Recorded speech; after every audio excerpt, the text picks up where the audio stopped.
Okay.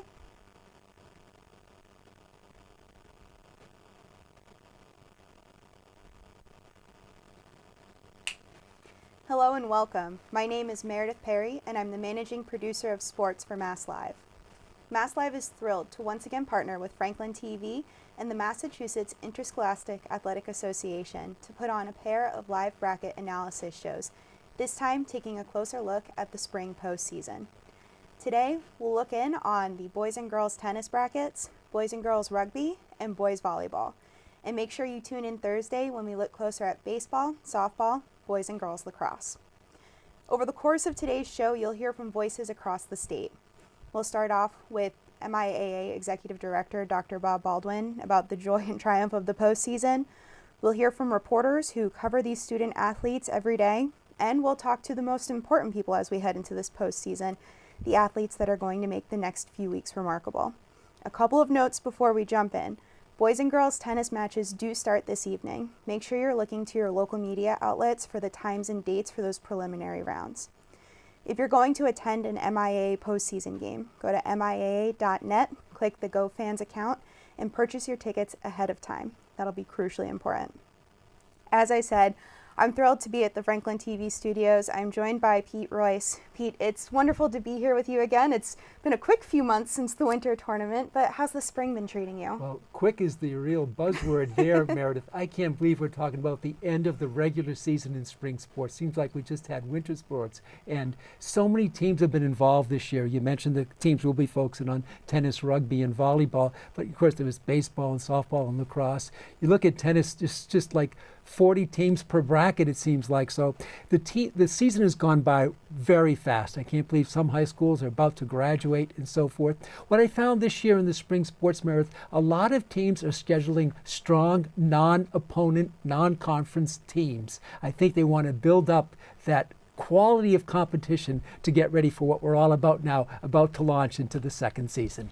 We've definitely seen that. As you know, Mass Live primarily covers Western Massachusetts, and while we'll talk more about girls and boys lacrosse in a couple of days, for us, the Longmeadow boys and girls lacrosse teams left their league to take an independent schedule and face those more challenging teams, so you're spot on there.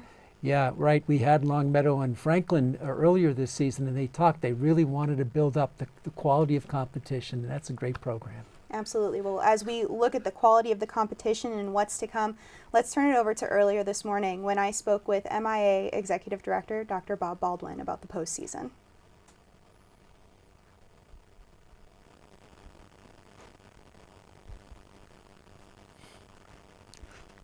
Well, Dr. Baldwin, thank you so much for joining me. I know this time of year is both incredibly exciting and a little bit chaotic. Yes. But, how's it feel that we're going into another postseason? It's exciting. It's the postseason that ends the school year, which makes it totally different than the other postseasons. They are all, each and every one of them are unique, and this one is no more different than being unique with, different events for seniors and graduations and weather, but it's an exciting time. You mentioned the seniors. For a lot of those seniors this week or this past month, they've had senior week, prom, graduation, and now their final games of their career. What do you hope for them as they go through this process? I hope for them that they enjoy each of the moments. I think back to one of my children in high school that had an award ceremony in the morning, a state tournament game in the afternoon, and a prom in the evening, and then a graduation 2 days later. And you just hope that, and of course the game they lost, but you hope that each one you compartmentalize, you move on to the next one, and you enjoy every moment. And I think that's a life lesson that they get to learn, is that okay, on to the next thing, be your best and be present in the next event. And there's so many exciting events, they need to take them all in. Absolutely. And now you're also, with it being the end of the season, you're coming up on another year done as the executive director of the MIAA. What highlights do you have from this year? Any big moments that really stood out to you? I'm just really proud of all of the people in our membership that work so hard. I think we talked about moving an aircraft carrier and just trying to change a mindset of serving and being there for our members.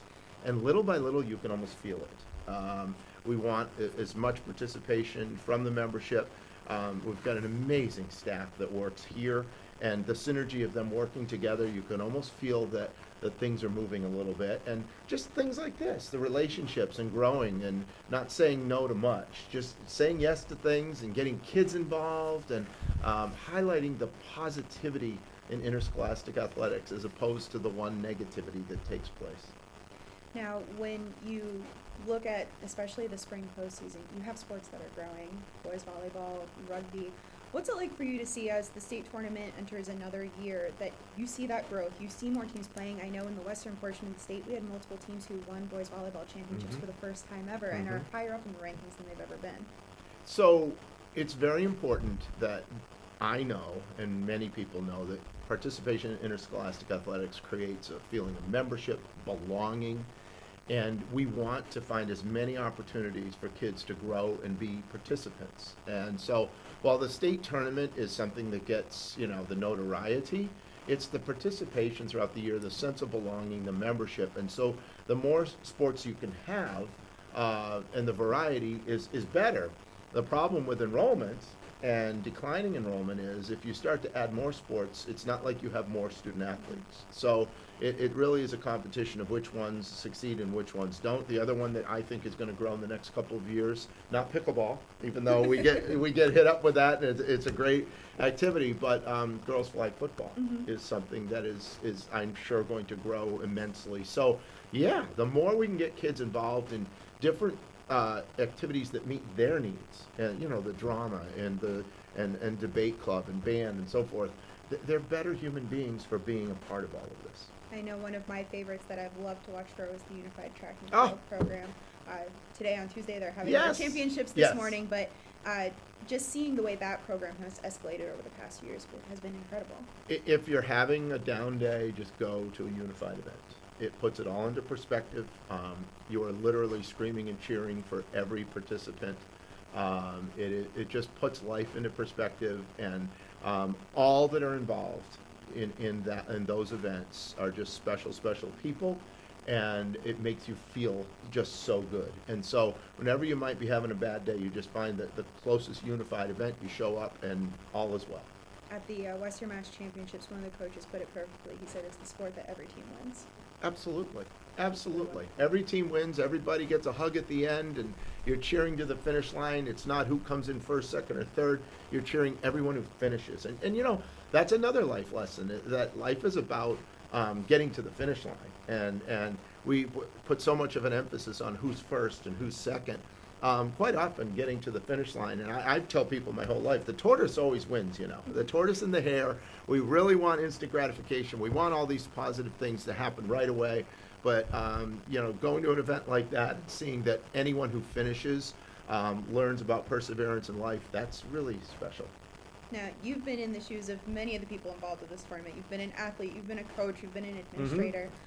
What advice would you have for any of them as they go through these next few weeks?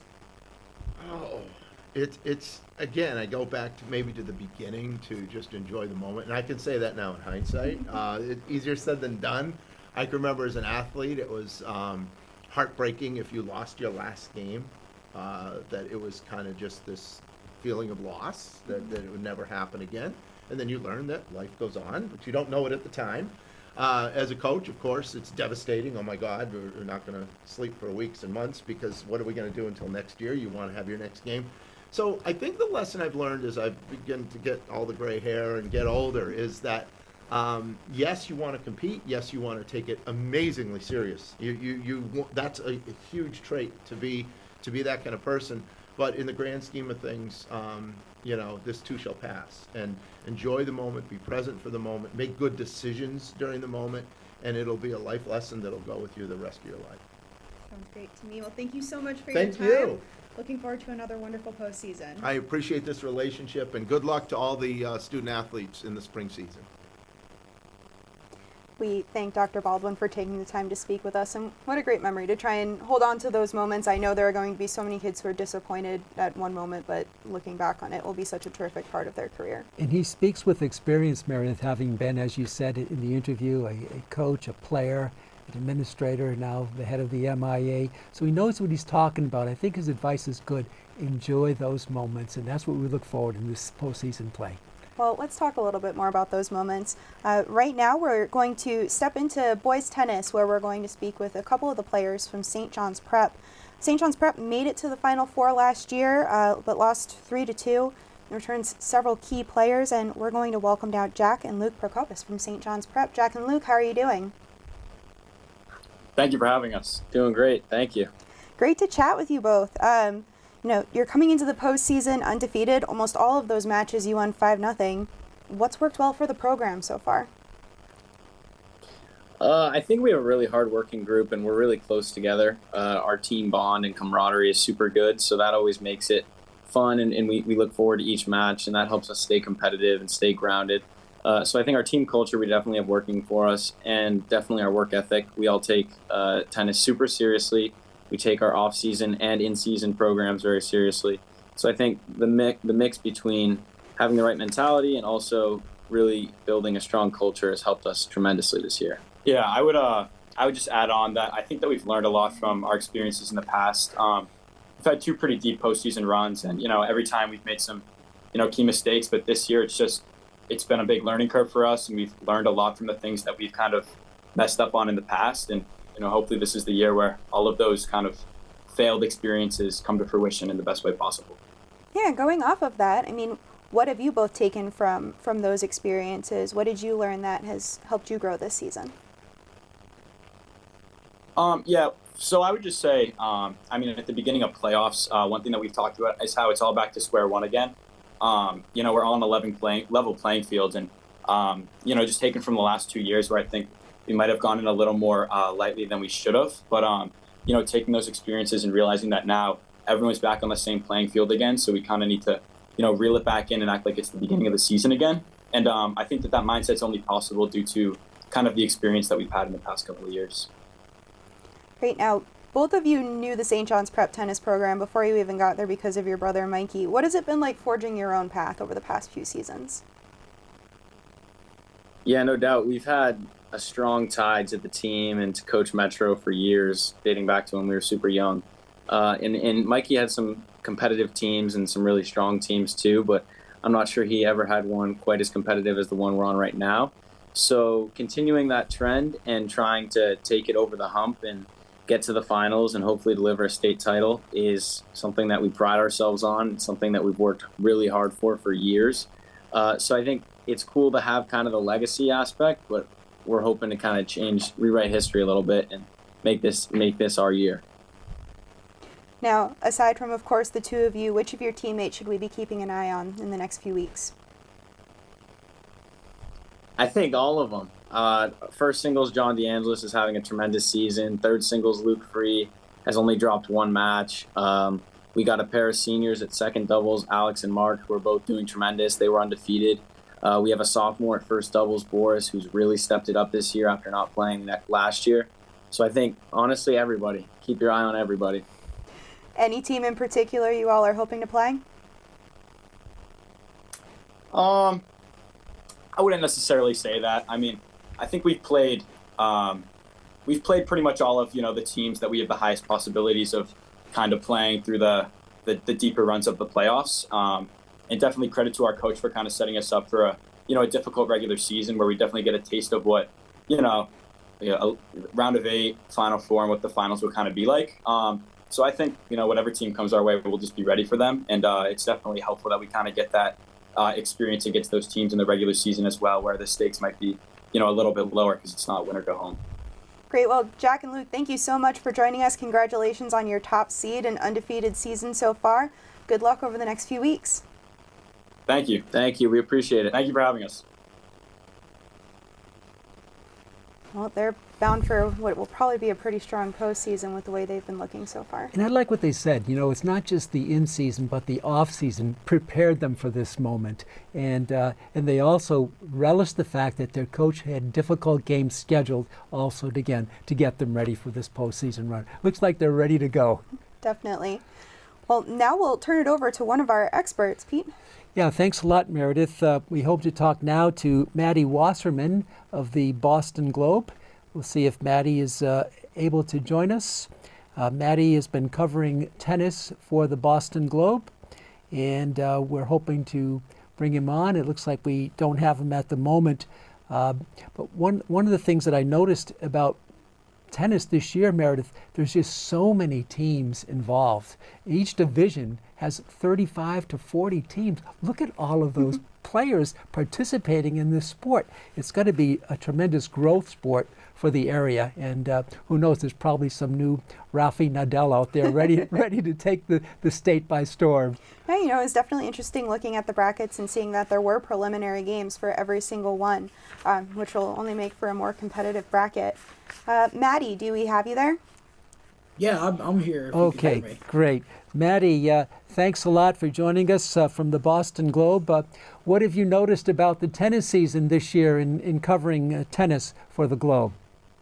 Yeah, well, it's been a really exciting season of tennis across the board in terms of teams who have been successful year after year. But also, we're seeing some new teams start to step up, like St. John's Prep, as we just heard from Jack and Luke, who come in as the #1 seed in boys Division I. And I think that's a good place to start when looking at the postseason brackets, because this is a pretty open Division I boys field. St. John's Prep is the favorite to win their first state title since 2002, mostly because of their depth. I mean, we just heard from them, but their first and second singles have combined to have a really strong season, and they really work from the back up, having their two doubles teams having lost combined only one match this season. But then you look behind them, and Concord Carlisle is going to be a really, really difficult team to beat. They have 3 losses this season, including 2 losses over the past week, but you look at their team top to bottom, and they're one of the most impressive in the state, led by Lucas Bixbacker, who's just one of the best singles players in the state. Newton North's also had an unbelievable season. I just got to see Lachlan Seth play yesterday in the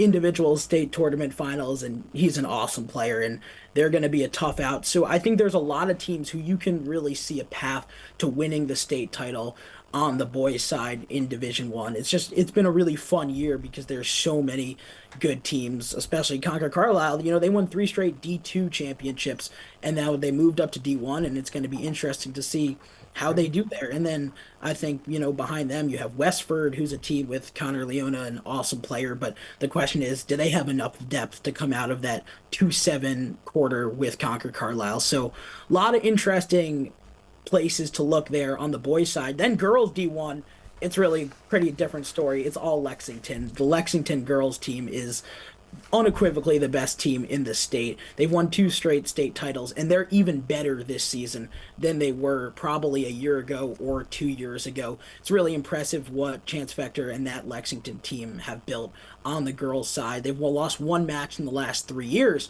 and that was last year when they lost to Boston Latin in the regular season 3-2. They came back to beat them 3-2 in the playoffs. And then this year they played Boston Latin in the regular season, and they won 4-1, and it wasn't particularly close. And that's because Lexington just has 3 singles players that are going to be almost impossible for anyone to beat, led by Kira McCandless, the junior who won the USTA individual state tournament just yesterday, best player in the state. Her younger sister, Mia McCandless, second singles, who also hasn't lost a season as a freshman. And then the third singles for Lexington is Phoebe Jang, who she moved in from California, and she hasn't lost either at third singles. So you put that combination together, it's going to be almost impossible to get 3 points against Lexington, which is why, while there are some other good teams in the girls' Division I side, namely Boston Lions, the #2 seed, they lost 1 game this season, and that was to Lexington. Other teams, Wellesley, 19-1, they lost 1 game this season. It was a 5-0 loss to Lexington. So on the girls' side, it just looks like Lexington is going to be too much of a force to be reckoned with. But the boys' side, there's going to be a lot of good competition. Maddie, we're talking to Maddie Wasserman of the Boston Globe. That's a terrific rundown of Division I. Any highlights as you look through the other divisions, 2, 3, and 4, either on the boys or girls side?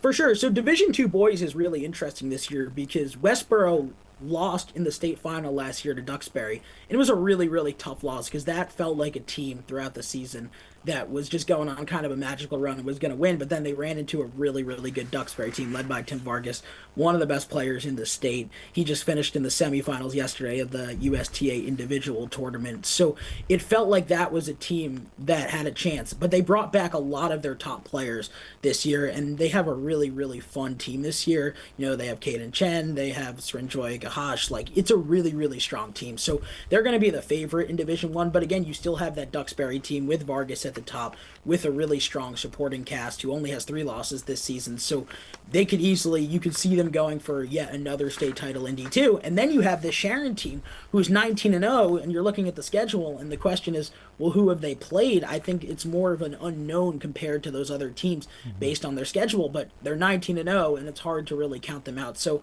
that's what I think is really interesting. And then in D2 on the girls' side, you have Notre Dame Academy Hingham, who is undefeated. They've been an excellent team this year. They made it to the state semis a year ago, and I think they were seeded 10th last year, and they made it all the way to the state semis. Now this year they're back, and they have so many returning players, and they're going to be the favorite on the girls' side. But again, Duxbury girls is another team. Caroline Sutliff, who's a really good player. They have good talent. So there's a lot of good teams, I think, in D2, but it's going to be a lot of repeat players who we saw being top teams a season ago that are going to be back, presumably, in the state Final Four. When you look at Division 3 on the boys' side, the number 1 seed is Weston, and on Division 4, it's Linfield. Any comments about either of those teams? Yeah, well, Weston's really interesting because they're a team that you look up every year, and their record is not going to be terrific because they play in a really tough conference, and they're not ever going to be the best team in their conference. But they have some of the best talent in the state. You think like Max Ding and a few other players who are really, really strong. And they were in Division 4 prior to this season, which was just a joke for them because they just ran through it. It was no contest. This year they moved back up to Division 3, where the competition is a little bit harder, but still, even with that, you think that this is a team that should have the wherewithal to come through and win the tournament, Division 3.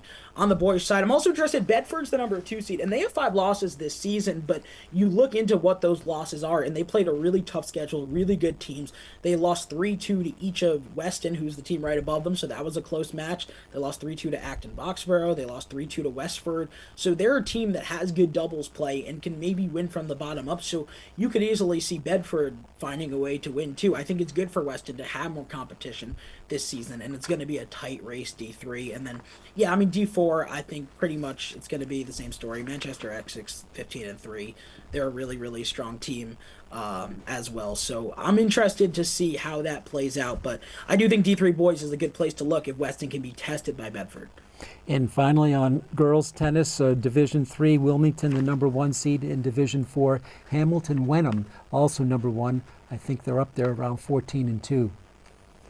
Yeah, well, I'm interested. Division 3 on the girls' side is going to be interesting because you mentioned that Wilmington team, and they've been really, really good this season. It's Savannah Beatrice at number 1 singles, and she's a really, really talented player. So I think when you look at them, it's going to be probably, I agree with them as the favorite. I like what the power rankings spit out there with them, but also you got this Newburyport team, and it's interesting because maybe people didn't expect it from them this season. You lost Caroline Schulzen, who was the best player in school history. I mean, she was our Globe Player of the Year multiple years, and coming from a D3 school, that's something that, almost never happens. But she was one of the best players in the state now at Quinnipiac, but they've really reloaded behind her and continued the momentum of having won 2 straight D3 championships, where you can make the case that they're going to come in again and they have the experience to come in and potentially win D3. Then D4, I'm really interested on the girls' side. So you have this Hamilton Wenham team who has won D4 titles, is one of the best programs in the state. Their first and second singles are going to be, we were talking about Lexington and D1, where it's just like,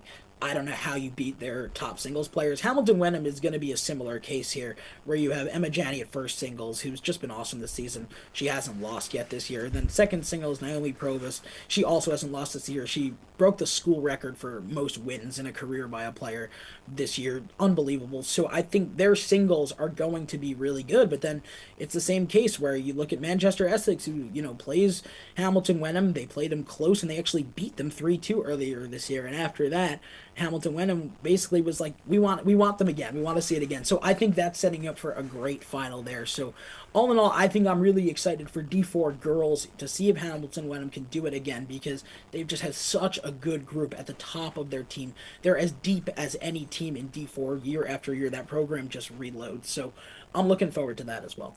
Maddie Wasserman of the Boston Globe. That's an incredible thumbnail sketch of just about everybody in tennis.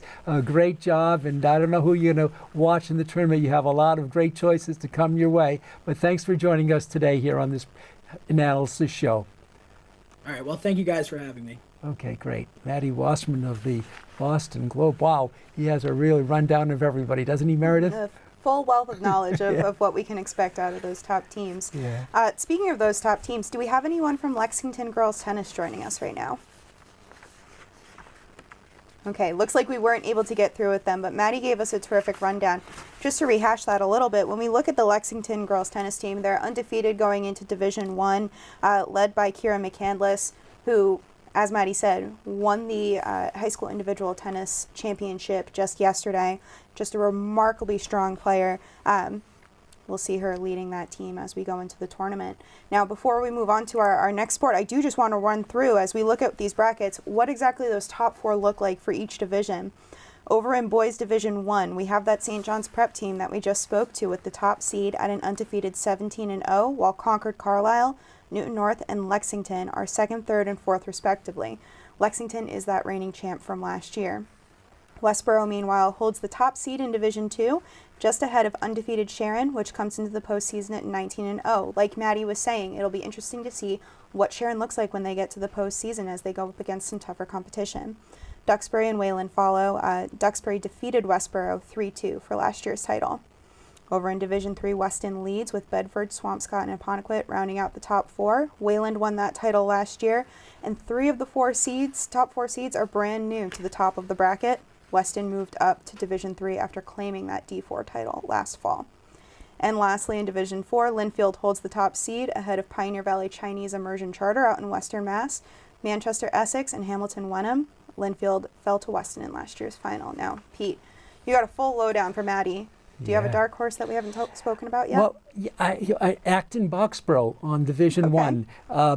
What's incredible about them is they have the third highest opponent rating. Okay. We talk about strength of schedule. Yeah. They have a great opponent. Record 9-3. They're the number 8 seed. So look for them to maybe make some noise in the tournament on the boys' side in Division I. Division II, kind of a dark horse, Longmeadow. The Lancers 15-3. Their opponent rating is not that high, but it's a solid athletic program. I talked to one of their coaches this year, and he said, he really likes the support, I believe, that he gets at that school. So look to the Longmeadow Lancers maybe to make some noise. Well, Pete, Longmeadow won their 25th Western Mass title last weekend, so they certainly have that tradition in Western Mass, and they're looking to bring that forward into the state tournament. Yeah, so good luck to them in Division III. It's kind of a long shot, 18th seed Cape Cod Academy.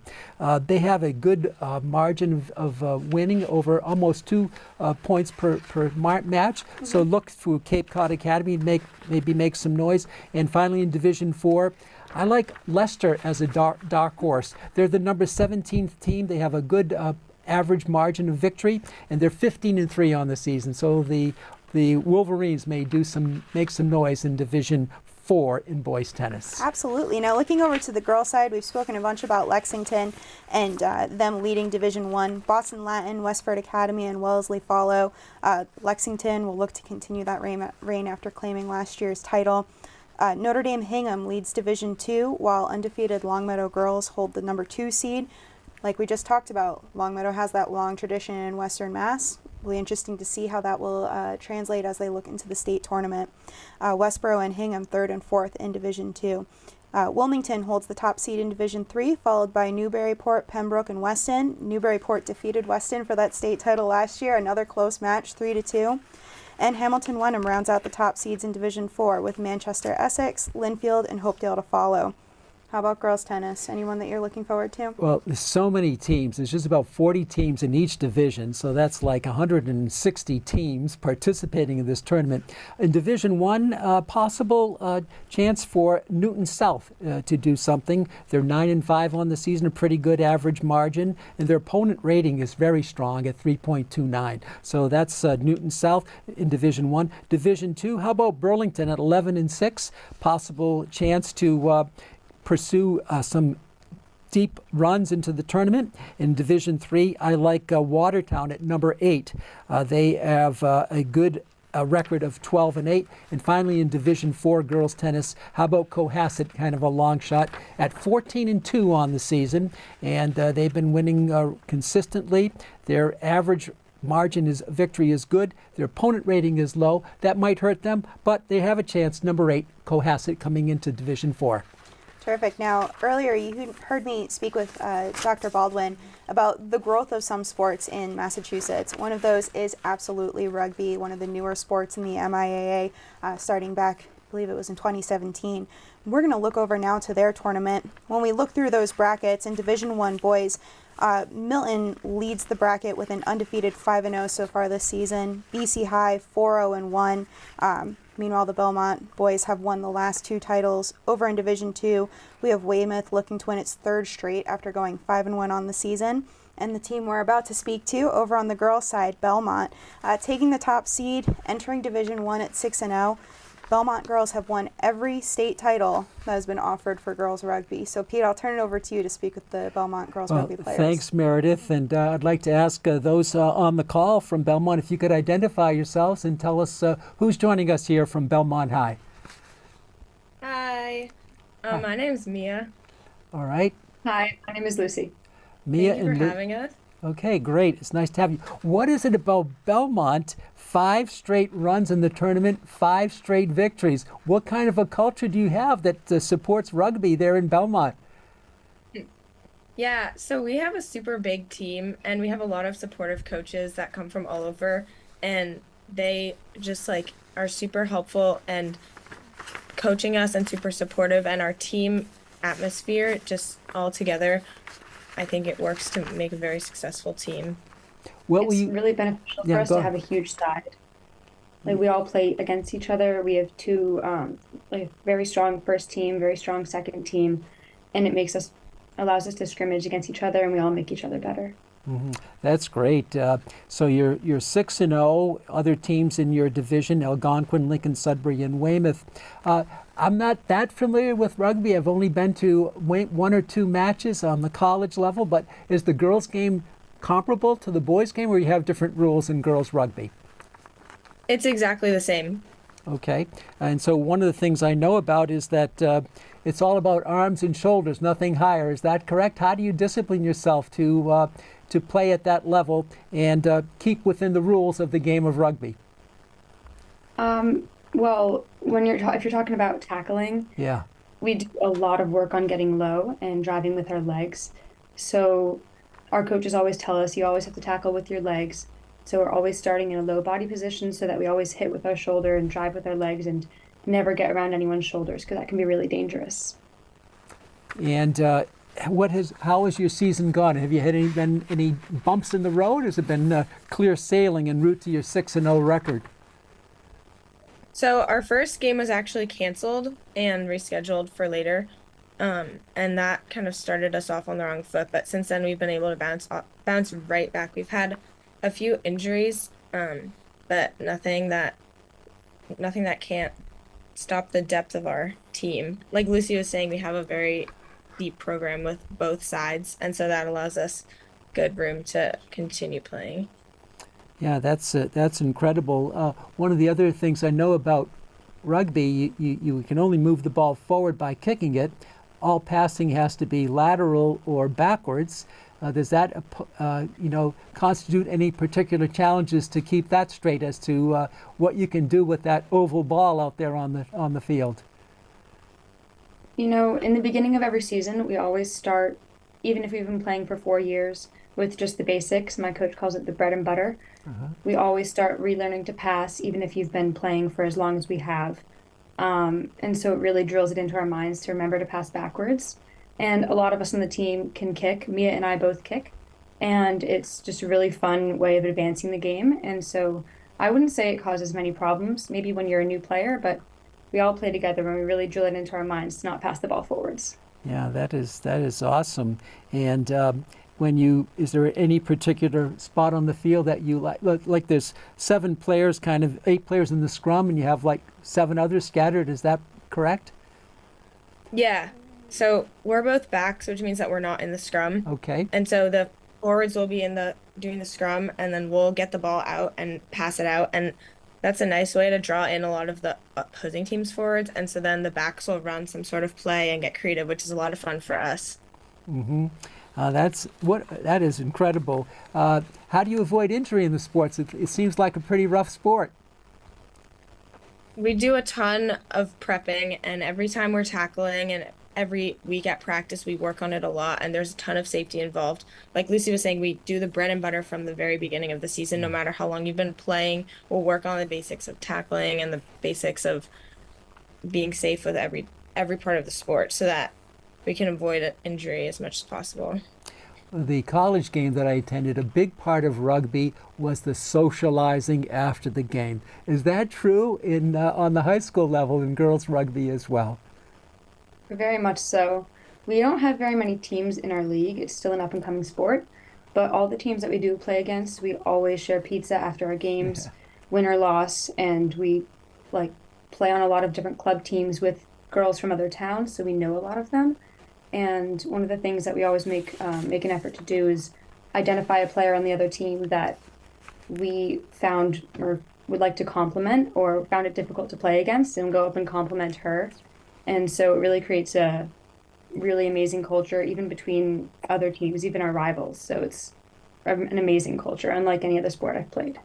Yeah, to add on to that, like everywhere I've played, especially in Belmont, it's really strong, the culture, and it's like a completely whole rugby, the sport type of thing, where we'll have pizza with every team, and it's always such a supportive, like on the field, it's so brutal, and off the field, it's like completely changed. Everyone is so nice, and like I have to shout out all the teams in our league that we play. Everyone is so nice, and it's just like such a great community to be a part of. I'm very grateful for all of it. Well, me and Lucy from Belmont High, thank you for joining us today on this analysis show of the upcoming second season in spring sports, and good luck to Belmont as you go for your 6th crown in 6 consecutive years. Thank you. That's incredible. I think I'd like to be part of the pizza part of that. I was going to say, are you going to go play rugby? Rather than the scrum or everything else that goes on. Incredible girls, how dedicated they are to their sport, and what a culture in Belmont. Absolutely, and it's great to see sports like that growing. You know, Dr. Baldwin mentioned flag football growing as well.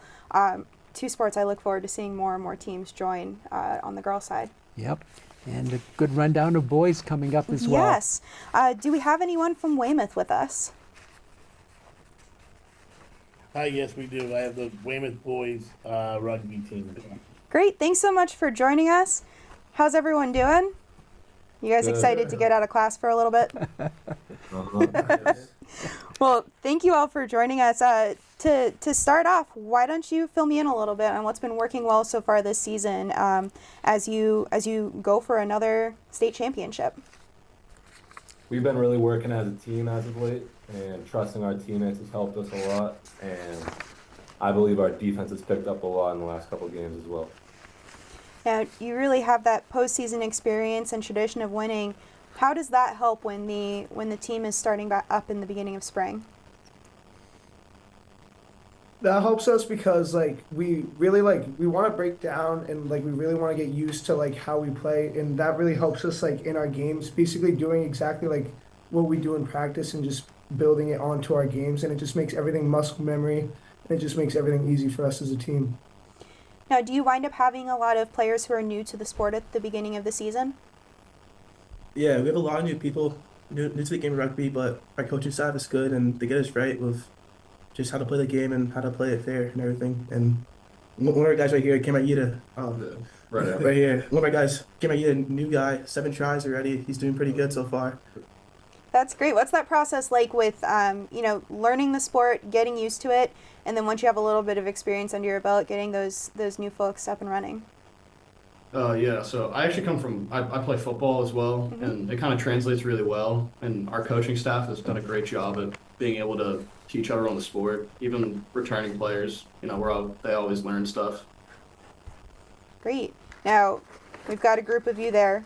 Maybe we'll have a little bit of competition on this, but who should we be keeping an eye on as we head into the postseason from your team? Okay. I think all of us.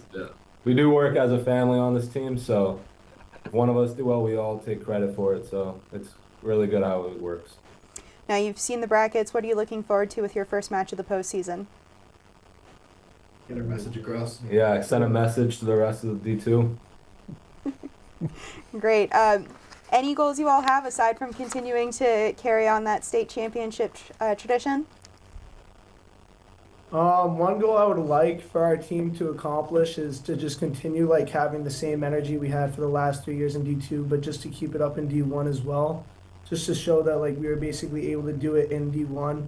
But like I just also want like to show like we're able to grab new players and just make them evolve and just like turn them into like, I don't know, a great team. Excellent. Well, thank you all so much for joining us. Good luck heading into the postseason, and we'll keep an eye on how everything shakes out. Thank you for having us. Another great rugby team, another team that's looking to continue that tradition heading into the postseason. And we do have a reporter who's going to join us to chat a little bit more about that with Sam Rob O'Hagan from the Boston Globe. Yeah, thank you very much. That was very interesting. I like their inclusion aspect of it. They want to bring on new people, and that's good. So do we have Sam Rob O'Hagan joining us here on our Zoom contact? Yeah, how's it going, guys? Sam, great. Thanks for joining us. You're with the Boston Globe covering rugby. Yeah. I know you've had some experience with St. John's Prep, Milton, and BCI, but I want to go way back. Rugby was started in 1823 in England. Were you at that game when it was first started? No, I was not in England in 1840s, but my parents and my family are from New Zealand, actually, so I have some experience with rugby that kind of goes beyond, Right. just like a normal kid living in America, There So, you yeah, go. It's cool. How have you seen it, either from your parents or your own experience, in the growth of the sport of rugby all the way down to the high school level now? Yeah, it's interesting. I think, me growing up, I'm in college now. When I was in high school, rugby was not something that was really on my radar as like a high school sport, but it's really cool to see it's kind of caught on en masse. And one of the things that I've just kind of noticed talking to coaches, players, over this spring is just like if anyone that has like the courage and the will to join it just absolutely loves it, And there's something as Lucy and me were talking about from Belmont, just like the camaraderie between the teams and the opponents, after each game, which is just such a violent and physical game, to be able to just kind of just kick it with everybody seems to be really cool. And I think one of the things you learn is that in a novel sport that's kind of getting off the ground, everyone's kind of in it together. And so even though you're competing against opponents, everyone's focused on just kind of growing the sport as a whole, which I think is really cool. Yeah, and the emphasis on safety is incredible as well. Yeah. So what about teams like Milton, St. John's, and BC High? Pretty good teams?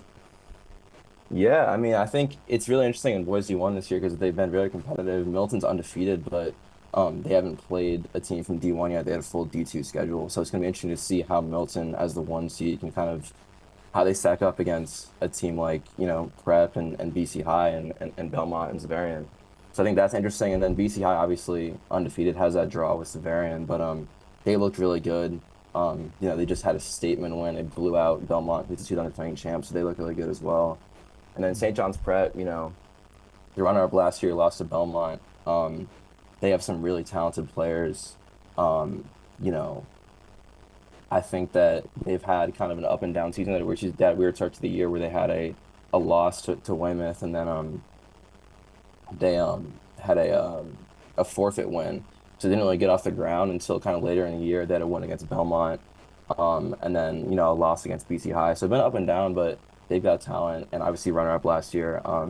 Talking to them, I know that they really want to win it this year. So a lot of talent. It's a really competitive division this year, and it's going to be cool to see kind of who, when it all is said and done, who kind of comes out on top. You mentioned Weymouth. Of course, they're in Division II this year, 5-1. Anything strike you about some of the talent in Division II with the Weymouths, the Hanovers, the Brooklines, and the Catholic Memorials up in the top 4 of that division? Yeah, I mean, I think, Weymouth is obviously really impressive because they played 3 D1 teams to start the year, and they won 2 of those games. They beat Belmont and they beat St. John's Prep, and those were the 2 D1 finalists last year, which is obviously really impressive. So to kind of have that, to kind of have those wins against really, really quality teams in the state is really impressive. And yeah, I mean, they look really good. Obviously, they're really dominant in the D2 games they played as well. So, when you kind of look at their overall body of work, I mean, that's just one of the better teams in the state, regardless of division, which I think is really interesting. So, yeah, just really, really impressive season for them so far. You mentioned Mia and Lucy of Belmont. That's an incredible program on the girls' side, isn't it? Oh my God. Yeah, I mean, it's pretty incredible. I remember, talking to Coach Kate McCabe, who's a coach over there, just kind of asking her, like, how is this even possible? To win every single state title that's ever been handed out. They won last year's final 59-0. I mean, it's just a ridiculous level of dominance. And then this season, just to kind of like make sure we all understand how good they are, They outscored their opponents 216-19 this year. I mean, just an incredible program. And I think what stood out the most, kind of getting their story and how the program started is that something about Belmont, they love rugby over there, man. Like they really do. The program started because there were a group of girls back in the early 2010s that just loved rugby so much. There was no girls team back then, but they loved it so much they just joined the boys team. And the reason that the program started is because one year they had 15 girls join the boys team. So they were just like, we're just going to start a girls team, and then the rest is history. And so I think that part is really cool. And yeah, like as Lucy and me were talking about, they have 64 players in their program this year over JV and varsity, which is a huge advantage. They're able to develop together. They have these things, Mia was telling me when I talked to her, they call them families, and they kind of, it means that they kind of divide their program up into teams, and so you have JV teams, JV players and varsity players are in the same family competing against one another, and so they really are able to develop and teach each other how to play, and just kind of like the program they built as far as the development, just like getting kids into the program and then developing them to play varsity is just really impressive, and the results speak for themselves. Well, Sam, Rob O'Hagan, thank you so much for joining us from the Boston Globe, and your insights are appreciative on rugby. And by the way, just to set the record straight, back in 1823 in England, I was not at that game either. Yeah, I'm sure it was a great game. That rugby is an awesome sport, and I'm super excited to see how the whole state tournaments play out. All right, thanks a lot for joining us, Sam. Well, Meredith, that's incredible. You just have to be impressed with the culture of rugby. It's just on a trajectory heading straight up. Absolutely. So impressed with what the Belmont girls team was speaking about, with the way that their team functions, and the story Sam gave us about how they even got started is just terrific. And I love the family nature of what he's saying, too. But there's another sport on the horizon, volleyball, coming up, too. One more to go. Boys volleyball. We have some familiar faces as we look at the way the volleyball postseason has shaken out. Looking at Needham leading Division I, they're the 3-time defending state champions, with Newton North, Natick, and Milford taking up the next 3 spots in the standing for Division I. You look over at Division II, Westfield as the number 1 seed with Agawam number 2. Those are 2 local rivals to each other. They've played each other 3 times already this season, while Wayland and North Middlesex round out the top 4. And we're actually lucky enough right now, I believe, to have players from number 1 Westfield join us. Anyone from Westfield on the line? Coach Wingate is here as well. Hey, Coach, how's it going? Very good. Thanks for having us. Of course. Coach, we'll have you start off. Another successful season for Westfield. You've had several while you've been the coach of this program. What sets this team apart? Yeah, very, very tough slate that we had this year, and we were able to still come out as the number 1 seed. Just a lot speaks to the team, getting ready and bringing their best every match, and the 2 that are here with us are a big reason why we had such a successful season. So I'll let them take over, but it's going to be going to be a very fun and competitive tournament, and we're really looking forward to setting foot on the court at the end of this week. Now, if the players could introduce themselves for us. Yeah, I'm Miles Shepherd, Westwood High School, class of 2024. I'm Zach Kakarchuk. I'm class of 2025. Miles and Zach, thanks for being here. What's been your mindset coming into this postseason?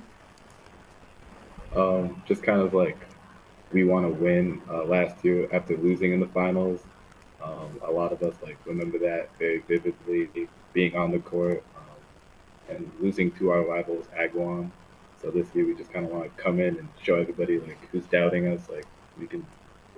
We're still here, like we can win. Exactly. And just I think a big part of what's fueling us is just being the best in the local, because there's not a lot of amazing competition in Western Massachusetts. So we're trying to bring that. We play a lot of club volleyball, and you're seeing it's growing every single year with new really good players. And it used to just be Eastern Massachusetts is dominating the whole entire brackets, but recently some good Western players have been arriving. You mentioned the Western Mass players who are thriving. Obviously, Agawam's been a massive rival for you. Who are some of the players from Agawam that people should keep their eye on, as well as some of the players from your own team as they head into the tournament? Agawam has some big guys. Emil, he's a middle. They have a really good up-and-coming setter, David. Just all around, they have some good fundamental players, and they all know what they're doing. They all play club volleyball. But me and Miles both played volleyball with them off season, and we'll show them that we can play good volleyball as well. We can compete with them. Is there any excitement knowing that with Agawam as the number 2 seed, there's a chance for another rematch in the state finals? Yeah, I think everybody's anticipating a big Agawam versus Westfield game. We just got to get there first, but I'm sure once we do, if it does come down to it, it'll be an amazing game to watch. Now, Westfield's had a pretty strong tradition of excellence throughout the state tournaments. What is it about the program, the way that it runs, that there's been so much success for the Bombers? I just think it's the coaching. We like for practice. We have a really fun but serious play style. So we take practice almost as like it's a game. So we play hard, but we like to have fun. I think like we'll all like have a great bond. After games, we'll hang out. We go out to dinner after some games as a team. I think we bond really well together, and I think it's just like we're just a big family. I think a lot of teams just don't have that connection that we have in and outside of volleyball.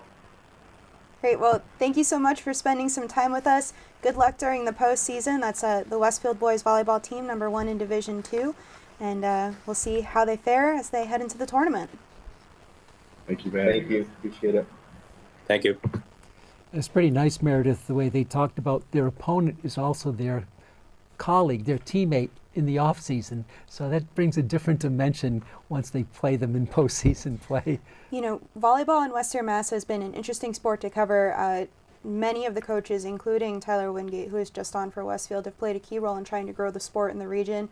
We've seen more teams join in, have more success, but it really has been Westfield and Agawam that dominate year in and year out, and it's because of those opportunities they have in the postseason with clubs like Pioneer Valley Juniors to compete with each other, compete against some of the best teams in the East. Yeah, it'll be fun to watch, see how far they can go in the tournament. They are the number 1 seed. Well, we hope now to have another interview with one of our media persons, AJ Traub from the Globe. AJ, are you with us here online on Zoom? Yep, hello. Hi, Thanks for having me. Hey, great. So good to have you here. And your thoughts about boys volleyball here in the 2024 spring season. What have you noticed covering boys volleyball for the Globe? I've noticed that the spread of talent this year is really intriguing. A lot of the top teams, both divisions have, some really spectacular players that their opponents are going to have to plan for and, just unique skill sets that will cause matchup issues for each of the teams. I think, as we get later into the postseason, we see some of those top players, those top teams go against each other. You're going to see that battle of who can adjust to the particular skill sets, because there's not, a number one undefeated team this year in either bracket. How do you see the top seeds in each division? Needham, number one, I believe, on Division 1, and Westfield, we just had Westfield on number one seed in Division 2. Yeah, Needham, it's really interesting because they had 2 losses to Newton North this year, and Newton North still finished number 2 below them. And it's tough to say if that's a matchup thing or just when the teams played well. But they both have really deep rosters, as does Natick, who has a win over Newton North. Just look at the players on those rosters. Adam Christensen is going to be key for Newton North if they're able to, get back to the finals and try and challenge Needham on the other side of the bracket. Him setting and hitting, they're going to have to make the most of, their rotations when he's playing the different roles that he has. And Needham, just the role that Devin Delamargio plays in running that offense and, trying to get everybody opportunities because they really have a bunch of hitters who can step up. It's going to be really interesting, if they meet in the finals. Natick, a team that Newton North would have to go through likely to get there. That would be an intriguing matchup because Natick has really versatile players and, a star in Branch Barnes who can, hit and set. And of course, Brookline will try to play some spoiler there too. They would play Needham first if they all make it through. And they have, an athletic lefty setter who can really make a difference in Alex Magula. I'm really interested to see, if the Bay State really holds true again this year, or if some of the other divisions like, the Middlesex League with Winchester and Lexington, or, Methuen being Methuen and Lowell up there in the Merrimack Valley. It should be really interesting to see the paths for each of the teams as they move on in the tournament. D2 you talked about. I think Wayland will be up there with Agawam and Westfield. I think it'll be interesting to see how that goes. Nobody really swept each other when Wayland was playing those other 2 teams. They were in both games, but they did lose them. They did show just throughout the rest of their schedule, and it was a really tough schedule, as well as the other 2 teams have had, that they really can compete with a lot of the teams that are ranked highly as well. So I'm interested to see if they can join, the championship contention with those other top two teams. AJ, what's interesting with Westfield and Agawam is, as I mentioned, they've played each other 3 times this season. That first match wound up being a forfeit, so it looks like Westfield won 2 out of 3, but it was a forfeit. Second match, Westfield wins. They played each other for the Western Mass Championship over the weekend, but they decided to treat it as an exhibition and have their bench players play. Nice. Agawam winds up winning the title. So it'll be interesting to see what that looks like if the 1 and 2 do wind up in the championship. Highly, highly competitive teams out of Western Mass. I mentioned the sport continuing to grow. Western Mass still holding that regional championship. Granby and Longmeadow winning their first ever Western Mass titles. They're probably not going to go too far into the state tournament. They do play a weaker schedule than teams like Westfield and Agawam, but still impressive to see how those 2 programs in particular have grown, with both of them being fairly new to the boys volleyball scene. AJ, what about the sport? As Meredith says, it's growing. What is it about volleyball that is enticing to young student athletes who want to pick up that ball and spike it or dig it out there on the court? Yeah, I've talked to a bunch of players and coaches about this. One of the earlier stories I did in the season was Milford, and they have 2 middles who have joined the sport a little bit later than some of their peers, and they were talking to me about just when you get inside and the crowd is close to you and you get that environment, everybody's celebrating so many points, in every match. You feel that energy and you want to play for your teammates. You want to be a part of it. And you also have a lot of players from some of the clubs who join these teams, and they help those teams coming in with experience, and they get their classmates interested. They join the team, they see that they can win games and be a part of something that's growing and becoming more exciting. And it's just causing so many more teams to be up there. I mean, look at what Woburn did. Those players helped start a team last year. They played club in the off season. They finished, I believe, 17-3. This year they had a win over Lexington in 5 sets. And you can just tell when the teams and the players, everybody's getting excited about the sport, and other people see that and they're like, I want to be a part of it. Yeah, that's great. AJ Traub, Boston Globe, thank you so much for joining us, and we appreciate your insights and paying tribute so much to the growing sport of volleyball. Thanks very much for having me. Okay, great. I know in my high school, Meredith, we had a big popular baseball, basketball, but we had an intramural volleyball tournament at the end of the game. At the end of the season, it was incredibly popular. The whole school turned out. The cheering, as AJ mentioned, is just intense. Absolutely. And AJ was actually coming to us from the Unified Track and Field State Championships this morning. Glad he was able to get out there for that coverage and still join us. As we spoke about earlier, a wonderful sport and a terrific state championship to be a part of. So volleyball, the brackets, kind of interesting, and we'll kind of come close to wrapping up the show with that. Absolutely. So, like I said earlier, we'll come back on Thursday with baseball, softball, girls and boys lacrosse brackets, breaking them down, talking to some of the terrific student athletes. Thank you to everyone who joined our show today. Pete, thank you, and the rest of the Franklin TV crew. As always, it's wonderful to be in this studio. Just again, as a reminder, tennis will start today. Make sure that if you are heading out to postseason games, you're going to MIAA.net. Go to that GoFans link and purchase your tickets ahead of time. Thank you to Franklin TV and the MIAA for this partnership. We look forward to seeing you all again soon on Thursday.